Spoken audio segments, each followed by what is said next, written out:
भावुक करने वाला है। थोड़ा-सा मैंने सुना आंटी के मुँह से, तो फिर मुझे लगा आपके साथ ही मैं सुनूँ पूरा सत्संग। काफ़ी भावुक करने वाला सत्संग है। अपनी नानी के बारे में आंटी ने सत्संग शेयर किया है। कैसे उनकी नानी ने यंग एज में ही पहले अपने हस्बैंड को खो दिया और उनका कोई बच्चा भी नहीं था टू लुक आफ्टर हर, और कैसे वो अपना पूरा जो सर्वाइवल का टाइम था कैसे उन्होंने निकाला। तो काफ़ी टफ रही होगी उनकी लाइफ। सुनते हैं आंटी के मुंह से। It's going to be a very emotional satsang for me and for all of you. आइए सुनते हैं। जय गुरु जी। जय गुरु जी संगत जी। संगत जी, वैसे तो सत्संग बहुत हैं, लेकिन आज एक सत्संग मैं शेयर करना चाहती हूँ जो मुझे लगता है कि जैसे गुरु जी ने मेरे लिए ये सत्संग इम्पोर्टेंट बनाया, उसी तरीके से हो सकता है कि किसी के लिए ये सत्संग काम आए, या हो सकता है कि कुछ लोग ऐसे हैं जिन तक गुरु जी ये सत्संग पहुँचाना चाहते हैं। ये सत्संग मैं काफ़ी टाइम से शेयर करना चाहती थी, ताकि हो सकता है कि किसी के लिए हेल्प हो जाए, कि जो गुरुजी ने मुझे शिक्षा दी वो शिक्षा दूसरी संगतों तक पहुंच सके। गुरुजी संगत जी, ये बात पिछले महीने की है, 15 तारीख की। मेरी नानी बहुत बीमार थे और वो 90 के करीब थे। तो जैसे कहते हैं एंड मोमेंट पे प्राण अटकना, जैसे कहते हैं कि वो उन्होंने नाम दाम लिया हुआ था, राधा स्वामी थे वो, और उन्होंने नाम लिया हुआ था बाबा जी का, राजेंद्र सिंह महाराज जी का। तो संगत जी, वो बहुत बीमार तो नहीं कह सकते, उन्होंने पूरी ज़िंदगी अकेले झेला। ना ही उनके हस्बैंड थे, हस्बैंड उनकी जवानी में ही चले गए थे। लाइक मेरे ख्याल से 18 या 19 साल की थी वो चले गए थे। मुझे एग्जैक्ट डेट नहीं पता, उनकी उम्र नहीं पता। जो वो बताती थी वो मैं शेयर कर रही हूँ। और उनकी कोई औलाद भी नहीं हुई थी। तो उन्होंने सारी ज़िंदगी यही सोचा कि मैं अपने बाबा जी के भरोसे ज़िंदगी काट दूँ। उसके बाद वो मेरे साथ रहती थी, मतलब मेरे साथ भी नहीं रहती थी, अपने अलग रूम पे रहती थी। जैसे वो सारी ज़िंदगी रहीं अकेले। मैं उनकी बहन की बेटी हूँ, तो मेरी शादी उन्हीं के परिवार में हुई, मेरे नानकों में हुई। तो मेरी मम्मी को उन्होंने गोद लिया हुआ था, मेरी नानी ने। मतलब वैसे वो मेरी मासी थी, बड़ी मासी, लेकिन वो मेरी नानी थी। मतलब हम उनको नानी बोलते थे क्योंकि उन्होंने मेरी मम्मी को गोद लिया था। मेरी मम्मी की भी डेथ हो गई थी, मैं बहुत छोटी थी। उसके बाद उन्होंने ही मेरा ध्यान रखा हमेशा। और संगत जी, अभी मैं सत्संग शेयर कर रही हूँ जो लास्ट का हुआ उनके साथ। पिछले महीने 15 तारीख को उनकी डेथ हुई है। और मैंने, मतलब जैसे लास्ट स्टेज में होते हैं और बोला जाता है कि इनकी मुक्ति हो जाए, ये छूट जाए, ये इतना दुख भोग रहे हैं, इनके शरीर पे इतनी तकलीफ़ हो रही है। तो मैं भी देख देख के परेशान होती थी कि इनकी शरीर पे इतना दुख हो रहा है, इतना पेन हो रहा है इनको। भाई बाबा जी, अगर इन्होंने नाम दाम लिया हुआ है तो ये मतलब बाबा जी इनको ले क्यों नहीं जाते, इतना दुख क्यों दे रहे हैं। जो सत्संगी थे, उनके फ्रेंड्स वगैरह थे, वो आते थे, वो बोलते थे कि बेटा परेशान ना हो, ये बाबा जी इनको साफ ले करके लेके जा रहे हैं। इनको लेने यम नहीं आते हैं, इनको लेने इनके गुरु आते हैं। तो गुरु जी, संगत जी, मुझे फिर भी तसल्ली नहीं होती थी। कोई कहता था कि साबुन जल में फेंक दो तो जैसे जैसे वो घुलेगा तो इनके प्राणों की मुक्ति होएगी। और किसी ने बोला कि पालक खिलाओ गाय को तो इनके प्राणों की मुक्ति होएगी। किसी ने बोला कि धनिया खिलाओ बुधवार के दिन तो इनके प्राणों की मुक्ति होएगी। तो गुरुजी संगत जी जो जैसे जैसे बताता था मैं वैसे वैसे करती थी। लेकिन फिर भी उनके शरीर पे पेन हो रहा था, उनसे खाया नहीं जाता था, भूख उनकी बंद हो चुकी थी, शरीर बिल्कुल ख़त्म सा हो गया था, कुछ भी नहीं बचा था। तो मैं रोज़ गुरुजी से यही अरदास करती थी, गुरुजी आप कोई तो रास्ता दिखाओ भई, इन्होंने इतना नाम दाम लिया हुआ है और उसके बावजूद भी इनके बाबा जी इनको लेके नहीं जा रहे। जबकि मैंने ये सुना है कि जो भी नाम लेता है तो उसके खुद गुरु आते हैं और उन्हें ले जाते हैं बिना पेन दिए। लेकिन फिर ये इतना पेन क्यों भुगत रही हैं? गुरुजी कोई तो हल निकालो। करते मतलब 15-20 दिन हो गए मैं गुरुजी से अरदास लगा रही थी। अंत में आके मैं रो पड़ी कि गुरुजी कोई तो रास्ता बताओ, मेरे से इनका पेन देखा नहीं जाता, या तो जय गुरु जी, नमस्कार। तो आज का सत्संग बहुत ज़्यादा भावुक करने वाला है। थोड़ा सा मैंने सुना आंटी के मुंह से, तो फिर मुझे लगा आपके साथ ही मैं सुनूं पूरा सत्संग। काफ़ी भावुक करने वाला सत्संग है।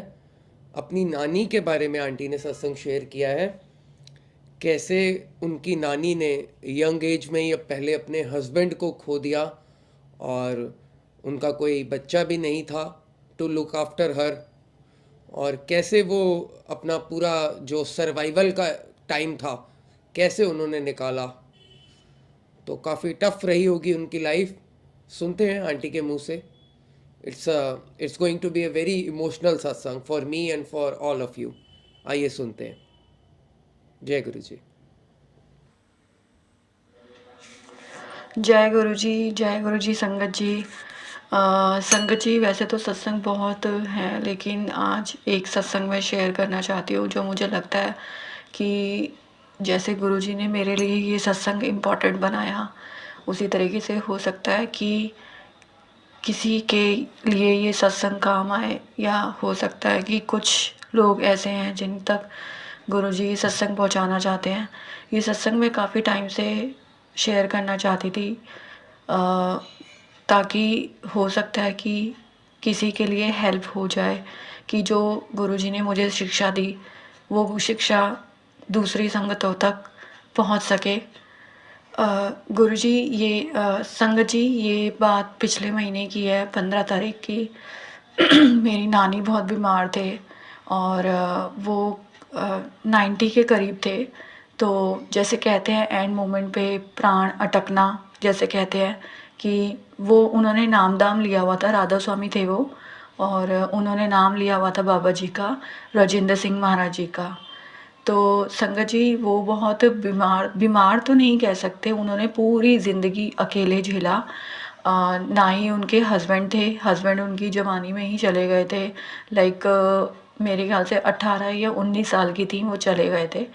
मुझे एग्जैक्ट डेट नहीं पता, उनकी उम्र नहीं पता, जो वो बताती थी वो मैं शेयर कर रही हूँ। और उनकी कोई औलाद भी नहीं हुई थी, तो उन्होंने सारी ज़िंदगी यही सोचा कि मैं अपने बाबा जी के भरोसे ज़िंदगी काट दूँ। उसके बाद वो मेरे साथ रहती थी, मतलब मेरे साथ भी नहीं रहती थी, अपने अलग रूम पे रहती थी। जैसे वो सारी ज़िंदगी रहीं अकेले।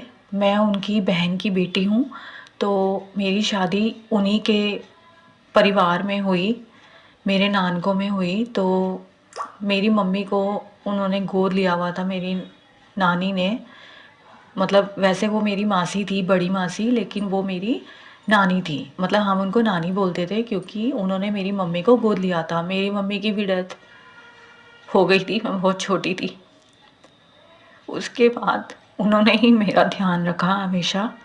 और संगत जी, अभी मैं सत्संग शेयर कर रही हूँ जो लास्ट का हुआ उनके साथ। पिछले महीने 15 तारीख को उनकी डेथ हुई है। और मैंने, मतलब जैसे लास्ट स्टेज में होते हैं और बोला जाता है कि इनकी मुक्ति हो जाए, ये छूट जाए, ये इतना दुख भोग रहे हैं, इनके शरीर पे इतनी तकलीफ़ हो रही है। तो मैं भी देख देख के परेशान होती थी कि इनकी शरीर पे इतना दुख हो रहा है, इतना पेन हो रहा है इनको। भाई बाबा जी अगर इन्होंने नाम दाम लिया हुआ है तो ये मतलब बाबा जी इनको ले क्यों नहीं जाते, इतना दुख क्यों दे रहे हैं।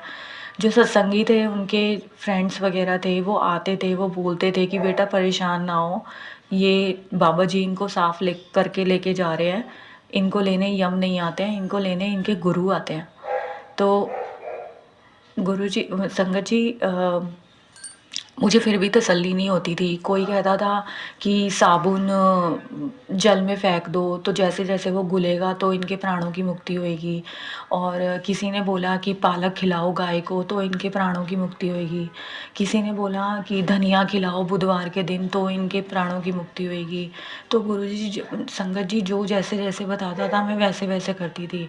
लेकिन फिर भी उनके शरीर पे पेन हो रहा था, उनसे खाया नहीं जाता था, भूख उनकी बंद हो चुकी थी, शरीर बिल्कुल ख़त्म सा हो गया था, कुछ भी नहीं बचा था। तो मैं रोज़ गुरुजी से यही अरदास करती थी, गुरुजी आप कोई तो रास्ता दिखाओ, भई इन्होंने इतना नाम-दाम लिया हुआ है और उसके बावजूद भी इनके बाबा जी इनको लेके नहीं जा रहे। जबकि मैंने ये सुना है कि जो भी नाम लेता है तो उसके खुद गुरु आते हैं और उन्हें ले जाते हैं बिना पेन दिए। लेकिन फिर ये इतना पेन क्यों भुगत रही हैं? गुरुजी कोई तो हल निकालो।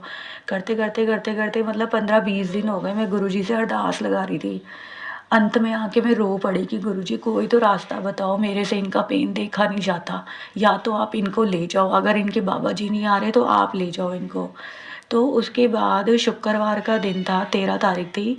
मैंने शायद नितिन अंकल के ही सत्संग पे एक सत्संग सुना या पता नहीं कहाँ पे मैंने सत्संग सुना।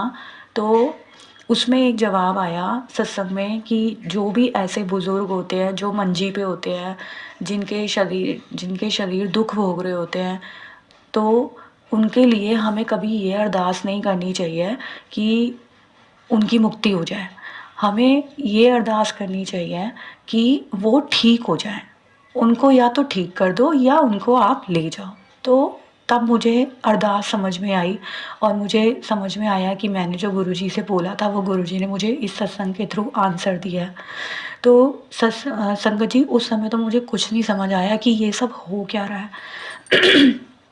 शनिवार तो मैं नहीं गई उनके पास, हाँ, इतवार मैं सुबह गई, तो गई मैं उनके पास तब भी वो अपने सिमरन में थी, मुझे नहीं समझ आया।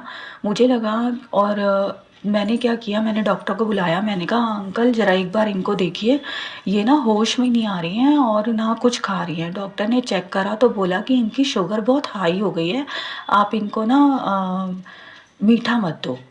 उन्होंने मुझे ये सजेस्ट नहीं करा कि इनको हॉस्पिटल ले जाओ, बस उन्होंने मुझे ये बोला कि इनको दलिया-वलिया खिलाओ। मैंने कहा डॉक्टर जब ये उठ ही नहीं है तो मैं खिलाऊँ कैसे? उन्होंने बोला कोई बात नहीं उठ जाएँगी, इनकी शुगर बहुत हाई है। उसके बाद पता नहीं मेरे मन में वो सत्संग याद आया कि भई ये मत सोचो इनकी मुक्ति हो जाए, ये सोचो कि ये ठीक हो जाएँ। मैंने अपने हस्बैंड को लिया और मैं इनको लेके खेत्रपाल नर्सिंग होम में चली गई, जहाँ पे मेरी नानी मेरे साथ गाड़ी में ही लेटी हुई थी लेकिन उनको होश नहीं था। उन्होंने मुझे बोला कि इनकी धड़कन कम हो रही है, तो आप इनको बड़े हॉस्पिटल ले जाओ। तब भी मुझे नहीं हुआ कि ये जाने वाली हैं या जो भी है, मेरे को नहीं आया मन में। तब भी मेरे मन में यही था कि गुरुजी कोई तो रास्ता बताओ कि मैं इनको ठीक करा सकूँ। फिर हम इनको गंगाराम लेके गए, गंगाराम भी ले जाके डॉक्टर ने बोला कि इनकी शुगर हाई है और भई आईसीयू वाली सिचुएशन है, तो हम इनको आईसीयू में रखेंगे और 1 लाख के करीब खर्चा लेंगे। तो मैं परेशान हो गई कि अगर ये आईसीयू में, मुझे तब भी ये नहीं था कि ये आईसीयू में जाएँगी तो ये चली जाएँगी। मैं यही सोच रही थी कि मुझे ये पता था कि अगर ये आईसीयू में जाएँगी तो डॉक्टर इनको वेंटिलेटर पे डाल देंगे और इनको और ज़्यादा पेन होएगा। तो मुझे ये लगा कि कहीं मैंने गलती तो नहीं कर दी इनको हॉस्पिटल लाके, मतलब घर पे तो ये पेन भुगत ही रही थी और अब हॉस्पिटल में इनके साथ जैसे वेंटिलेटर के पाइप वग़ैरह बॉडी में डाले जाते हैं, सुइयाँ लगाई जाती हैं, ये सारी चीज़ें होती हैं। तो मुझे बस यही था कि इनको ये पेन नहीं होना चाहिए। हमने डॉक्टर को, गंगाराम वाले डॉक्टर को बोला कि हम इनकी छुट्टी करा के ले जाएँगे, हम इतना खर्चा नहीं कर सकते, 1 लाख रुपए हम नहीं दे सकते। उसके बाद मैं उनको खेत्रपाल हॉस्पिटल ले गई।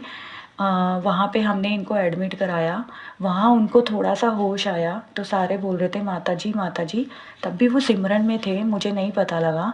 उन्होंने मेरा हाथ पकड़ा और उसके बाद मैं क्या बोलूँ, ये लास्ट वर्ड थे उनके और वो अपने फिर से अपना सिमरन में चली गईं।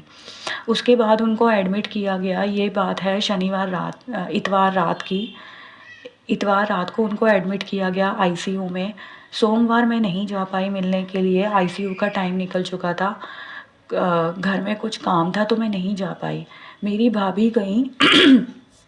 मैंने उनको बोला कि भाभी आप चले जाओ, तो मैं नहीं जा पा रही हूँ। तो तब भी मेरे मन में नहीं था, तब भी मैंने गुरुजी को दोबारा नहीं बोला कि गुरुजी आप इनको ले जाओ। बस मैं यही कह रही थी, तब मेरे मन में यही बातें आ रही थी कि गुरुजी आप इनको ठीक कर दो। अच्छा, उसके बाद सोमवार भाभी गईं तो उन्होंने अपना हाथ हिलाया, मतलब उनके जेठानी का बेटा है प्रकाश, जो उन्होंने भी राधा स्वामी का नाम लिया हुआ है। तो उन्होंने यही आखिरी वर्ड बोला कि मुझे प्रकाश से बात करनी है। तो मेरी भाभी ने यही सोचा कि अगर हम इनको प्रकाश से बात कराएंगे तो ये दोबारा मोह माया में ना फंस जाए। पता नहीं उनके मन में क्या हुआ, या गुरुजी ये सब कर रहे थे कि उनकी मोह माया छुड़ाना चाहते थे। तो उन्होंने भाभी ने बात नहीं कराई और वो घर आ गई। तो उन्होंने आके मुझे बताया कि अ, वो बात करने के लिए कह रही थी। मैंने कहा कोई बात नहीं। मैंने रात को अपने प्रकाश मामा जी को फ़ोन किया। मैंने कहा मामा जी ऐसे ऐसे बात है, वो आपसे मिलना चाहती हैं। उन्होंने ना तो मेरा नाम लिया, जबकि मैं उनके इतने क्लोज़ थी, मैं उनसे मिलती थी, उनके साथ ही रहती थी। उन्होंने मेरा नाम नहीं लिया, उन्होंने मेरे बच्चों का नाम नहीं लिया, उन्होंने सिर्फ प्रकाश का नाम लिया। हो सकता है कि शायद उनको टाइम मिल चुका था बाबा जी के आने का, तो वो उनको बताना चाहती थी, क्योंकि उन्होंने नाम ले रखा था राधा स्वामी का। उसके बाद मुझे बिल्कुल उम्मीद नहीं थी कि ऐसा हो जाएगा। सुबह 6 बजे मेरे पास डॉक्टर का फ़ोन आता है। उन्होंने बोला हाँ, आप माता जी की बेटी बोल रहे हैं? मैंने कहा हाँ जी, मैं बेटी बोल रही हूँ। तो उन्होंने बोला हमें आपसे मिलना है। मिलने का टाइम 9:30 बजे का था संगत जी, लेकिन डॉक्टर ने मुझे 6:30 बजे ही फ़ोन करके बुला लिया। हम हॉस्पिटल गए तो वहाँ पे डॉक्टर ने बोला कि इनकी बॉडी में अब कुछ भी नहीं है। मतलब इनकी बॉडी में हम कोई भी टेस्ट कराएँगे कोई फ़ायदा नहीं है, क्योंकि बॉडी बहुत पुरानी हो चुकी है, बहुत उम्र हो चुकी है इनकी, लेकिन फिर भी वो चल रही हैं। तो मेरे हिसाब से आप इनको अपने घर ले जाओ, अभी यहाँ रखने का कोई फ़ायदा नहीं है। अगर हम यहाँ रखेंगे तो इनको वेंटिलेटर पे डालेंगे, क्योंकि मेरी भी ड्यूटी है, मुझे भी आगे जवाब देना है, तो मैं ऐसे नहीं रख सकता। लेकिन संगत जी एक बात उस डॉक्टर में बहुत अच्छी थी कि उसके फेस पे इतनी शांति थी और उसके फेस पे माँ लिखा हुआ था, माँ। सोचो आप। तो उसने मुझे एक ही वर्ड बोला कि अगर मेरी माँ होती तो मैं कभी उसको यहाँ ना रखता, मैं अपने घर ले जाता। तो इतना बोलने के बाद उसने तब भी ये नहीं बोला कि इनका टाइम कम है या ये जाने वाले हैं। तो मुझे यही था कि ठीक है, मैं अपने घर ले जाती हूँ तो हम वहाँ पे इनकी सेवा करेंगे। मैं मिलने गई तो वो लास्ट साँसें ले रही थी। वो लास्ट साँसें जैसे झटके वाली होती है, 1 2 3 4 ऐसे काउंट वाली थी। मुझे नहीं समझ आया तब भी। तो उसके बाद हमने डॉक्टर को बोला कि डॉक्टर आप छुट्टी कर दीजिए, हम इनको अपने घर ले जाते हैं। तब भी मेरे मन में नहीं था संगत जी। उसके बाद 15 मिनट बाद डॉक्टर का कॉल आता है कि शी इज़ नो मोर, वो जा चुके हैं। तो संगत जी मुझे इस पूरे सत्संग में एक ही बात समझ आई कि जब तक हम अपने गुरु से अरदास करते हैं कि इनकी मुक्ति करा दो, तो गुरु जी यही कहते हैं कि मुक्ति नहीं बेटा, ये बोलो कि इनको ठीक कर दो। क्योंकि संगत जी जब बुढ़े लोग इतना, मतलब जो ओल्ड एजीज होते हैं, इतना दुख भोगते हैं, तो हमें यही प्रार्थना करनी चाहिए कि हे गुरु जी, हे बाबा जी, हे सारे भगवान जी, इनको ठीक कर दो, ना कि इनकी मुक्ति कराओ। जब हम अपने मन में ये भावना लाएंगे कि इनको ठीक कर दो, तो भगवान भी इनकी हेल्प करेंगे और इनको आराम से ले जाएंगे। तो संगत जी मेरे को गुरु जी ने इस तरीके से उनकी मुक्ति का रास्ता दिखाया। जय गुरु जी।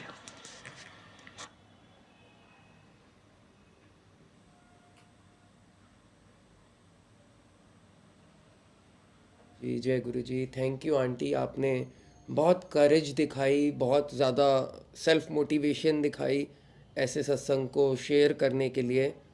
I know it's a very emotional and personal thing जो कि हर कोई शेयर नहीं कर सकता, बट आपके थ्रू किसी ना किसी को, जैसा आपने शुरू में कहा कि गुरुजी ने किसी का कल्याण करना होगा, किसी संगत तक मैसेज पहुंचाना होगा, तभी आपको ऐसा सत्संग शेयर करने के लिए गुरुजी ने बोला होगा। और जो संगत भी सुनेंगे, आई होप किसी ना किसी को कुछ ना कुछ इसमें जवाब होगा किसी संगत के लिए।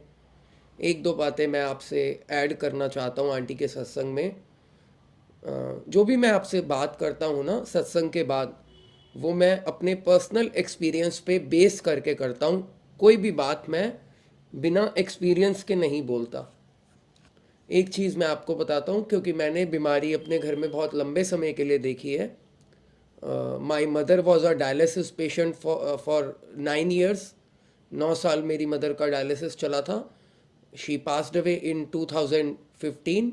15-16 में उनकी डेथ हुई है. और मेरे फादर भी लास्ट में बीमार रहे 1-1.5 साल. 2011 में उनको हार्ट अटैक आया था, तो स्टंटिंग हुई थी. उसके बाद ठीक रहे, चलते रहे, but he was not perfectly fine. Heart failure case था उनका. उनका जो पंपिंग था that was around 27-28%. Normal pumping जो हमारी होती है दैट इज़ 55%, 55-60% होती है, but his pumping was around 28-30%. तो 2011 में हमें ये पता लगा, और 2020 में उनकी डेथ हुई है जब ये कोविड टाइम चल रहा था. तो और मेरे 2 फूफा, मेरी छोटी बुआ के हस्बैंड और बड़ी बुआ के हस्बैंड, दोनों अभी हाल ही में, पहले 2 साल पहले छोटी बुआ के हस्बैंड, छोटे फूफा मेरे, और अभी कुछ दिन पहले, लगभग 1 महीना पहले, मेरे बड़े फूफा जी की डेथ हुई है ड्यू टू कैंसर. मैंने एक चीज़ देखी है इस दौरान, ये सभी लोगों के बीमारियों के बीच में, मौत का दिन, मौत का दिन, मौत का स्थान, मौत का स्थान, मौत का समय, मौत का समय, ये नहीं टलता. मौत का दिन नहीं टलता, मौत का स्थान नहीं टलता, मौत का समय नहीं टलता. जिसकी मौत जहाँ पर आई है, जिसकी मौत जहाँ पर आई है, व्यक्ति खुद ब खुद, वो व्यक्ति खुद ब खुद उठकर उस जगह पर पहुंच जाएगा जहां जाकर उसको मरना है. जैसे मौत का दिन नहीं बदलता, ऐसे ही जहां इंसान ने पैदा होना है वो दिन भी नहीं बदलता, वो समय भी नहीं बदलता. हमारे पैदा होने से पहले ही, हमारे पैदा होने से पहले ही लिखा होता है कि हम कहाँ जन्मेंगे और उसके बाद हम कहाँ मरेंगे. दिन का मतलब है श्वास, हमारे श्वासों की गिनती होती है. जैसे ही तभी अंत में इंसान जो लंबी लंबी सांस लेता है वो श्वास पूरे करता है. अगर किसी ने 100 श्वास लेने हैं तो वो 100 श्वास लेकर ही मरेगा. 100 बार ब्रीद इन ब्रीद आउट करना है तो 100 बार ही होगा वो. अगर ईश्वर चाहे, अगर ईश्वर चाहे, गुरु चाहे, ईश्वर और गुरु एक ही बात है. अगर ये चाहें, in very rarest to rare case, very rarest to rare case, अरबों करोड़ों लोगों में कोई एक व्यक्ति को जीवन दे देते हैं, उसको आगे बढ़ा देते हैं, सिर्फ इसलिए कि वो अपना काम करा सकें. वो उस व्यक्ति से अपना काम, यानी कि जगत कल्याण का काम करा सकें. सिर्फ इस कंडीशन पे किसी का जीवन बढ़ाया जाता है, वो भी रेयरेस्ट टू रेयर है. नहीं तो भगवान राम भी इसी धरती पे थे, भगवान कृष्ण भी इसी धरती पे थे. राम भगवान खुद धरती पे थे जब उनके पिता दशरथ की मृत्यु हुई, जंगल में थे. वो तो भगवान थे, उनके लिए क्या मुश्किल था अगर 5, 7, 8 साल और लाइफ बढ़ा देते. It was nothing for him, but ऐसा नहीं किया. अभी कृष्ण भगवान की बात करें तो उनके लिए क्या मुश्किल था अभिमन्यु को महाभारत में ना मरवाना. Abhimanyu was the youngest warrior. Abhimanyu उनका सगा भांजा था और जिसकी एज शायद 18-19 साल थी. तो उनके लिए कुछ मुश्किल था? नहीं, मुश्किल नहीं था. लेकिन जो विधि का विधान है, जैसे हमारे कर्मों का चक्र चला हुआ है, उसके बीच में अपना हस्तक्षेप नहीं करते हैं. ये लोग हस्तक्षेप नहीं करते क्योंकि अगर जो साइकिल इन्होंने बनाया है, इन्होंने ही बिगाड़ दिया, तो फिर धरती पर प्रलय आएगी. फिर जो है ना, सारा जो सिस्टम है, इकोसिस्टम खराब हो जाएगा. This is the reason. बाकी बहुत भावुक करने वाला सत्संग था. पहले मुझे लगा कि मैं कुछ ना ही बोलूं, बट फिर मुझे लगा कि बोलना चाहिए क्योंकि मेरा पर्सनल एक्सपीरियंस भी है इस चीज़ के ऊपर. मैंने खुद देखा है, एक एक बंदे को अपने सामने जाते हुए देखा है और स्ट्रगल करते हुए भी देखा है, बहुत सी चीज़ें देखी हैं. Yes, you can ask your Guru for one thing. एक बात है जो मेरी मदर भी मुझे बताती थी और जो बात मैंने महसूस भी की है, जिन लोगों के गुरु होते हैं, जिन लोगों के गुरु होते हैं, उनको उनके गुरु लेने आते हैं, उनको यमदूत लेने नहीं आते, उनके गुरु लेने आते हैं, जिन्होंने गुरु धारण किए होते हैं सच्चे मन से। ऐसा नहीं कि बस मेरे गुरु हैं ये, मैं गुरु की हूँ, ऐसा नहीं। जिनके धारण किए मैं गुरु। कैसे धारण होते हैं आगे आगे आपको अपने आप पता चल जाएगा। सत्संग सुनते रहिए, जुड़ते रहिए, थोड़ा टाइम जाएगा, you will get to know. जैसे कुछ चीज़ें आज पता लगी हैं, वैसे ही कुछ चीज़ें आगे पता लगेंगी।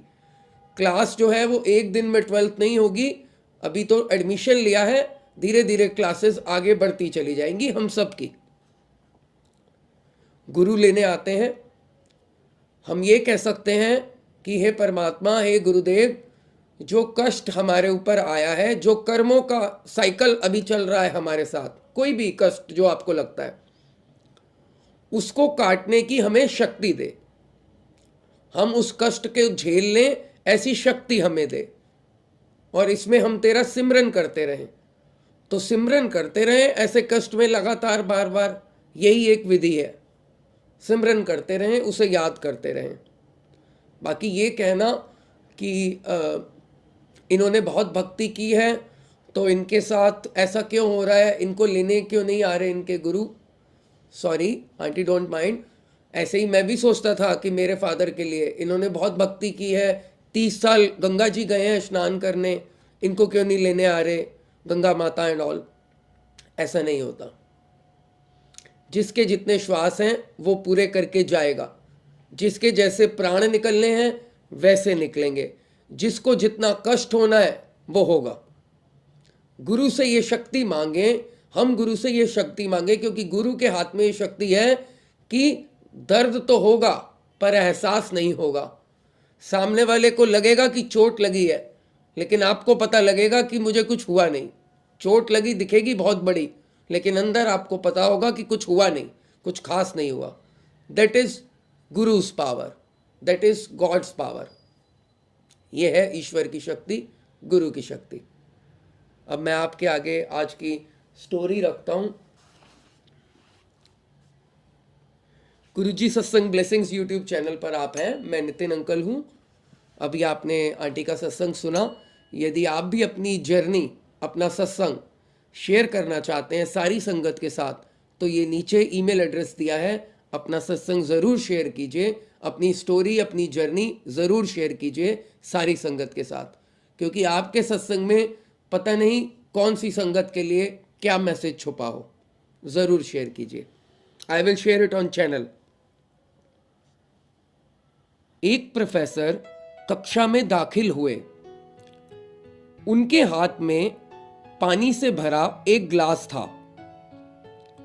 उन्होंने बच्चों को दिखाते हुए पूछा, ये क्या है?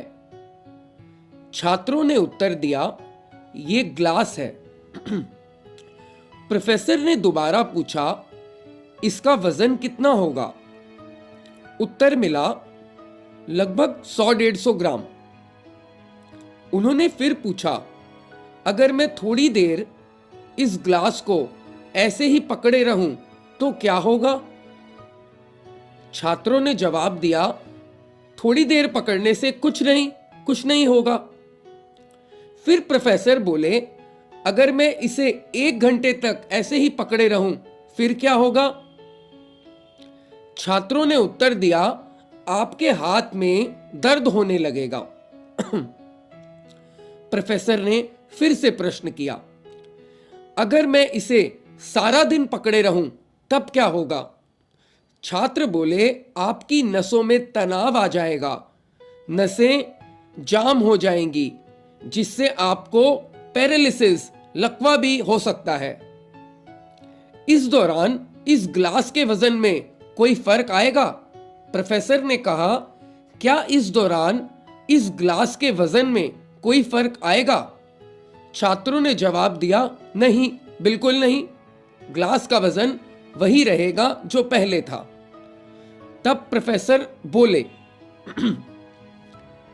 यही नियम हमारे जीवन पर भी लागू होता है। यदि हम किसी समस्या को थोड़े समय के लिए अपने दिमाग में रखते हैं तो कोई फर्क नहीं पड़ता। लेकिन अगर हम देर तक उस समस्या के बारे में सोचते रहेंगे तो वह हमारे दैनिक जीवन पर असर डालने लगेगी। हमारा काम और पारिवारिक जीवन प्रभावित होने लगेगा। इसलिए सुखी जीवन के लिए आवश्यक है कि समस्याओं का बोझ अपने सिर पर हमेशा नहीं लादे रखना चाहिए। समस्याएं सोचने से नहीं हल होती। सोने से पहले सारी समस्याओं विचारों को बाहर रख देना चाहिए। इससे आपको अच्छी नींद आएगी और सुबह आप तरोताजा उठेंगे, ईश्वर के नाम के साथ उठेंगे। समस्या का अंत कभी भी सोचने से नहीं होता, कार्य करने से होता है। इसलिए चिंता ना करें, चिंतन करें। चिंतन, ईश्वर का ध्यान करें। चिंता करने से चिंता कभी नहीं जाती। एक कहावत भी है जो मुझे याद आ रही है कि चिंता चिता समान है। तो चिंता मत कीजिए, ईश्वर का चिंतन कीजिए। जब जो होना है जीवन में, परिवर्तन जो आना है वो आकर रहेगा। अगर कर्मों का साइकिल घूमना है तो वो घूम कर रहेगा। एक काम आप कर सकते हैं, कभी आपको ऐसा लगे कि हमारे जीवन में कष्ट आ रहे हैं तो उस टाइम पर जैसे पहाड़ी के ऊपर साइकिल चढ़ाते हैं, जब ऊंचाई आती है तो साइकिल की स्पीड हमारी धीरे हो जाती है, तो उस टाइम आप क्या करते हैं, साइकिल को और तेज चलाते हैं, ताकत ज्यादा लगाते हैं। उसी तरीके से हम ईश्वर को याद, प्रभु सिमरन, जो भी आपकी विधि है, विधि आप अपने आप देखिए। ध्यान करना है, पूजा पाठ करनी है, विधि आप देखिए। ईश्वर का सिमरन, गुरु का सिमरन और ज्यादा बढ़ा दें। जब हम थोड़ी मेहनत बढ़ा देंगे तो वो और ज्यादा हमारे पीछे खड़ा होगा। और जब ईश्वर पीछे से धक्का मारता है, जब गुरु पीछे से आपकी साइकिल को धक्का मारेगा, तो वो साइकिल सीधा पार हो जाएगी, कहीं नहीं रुकेगी।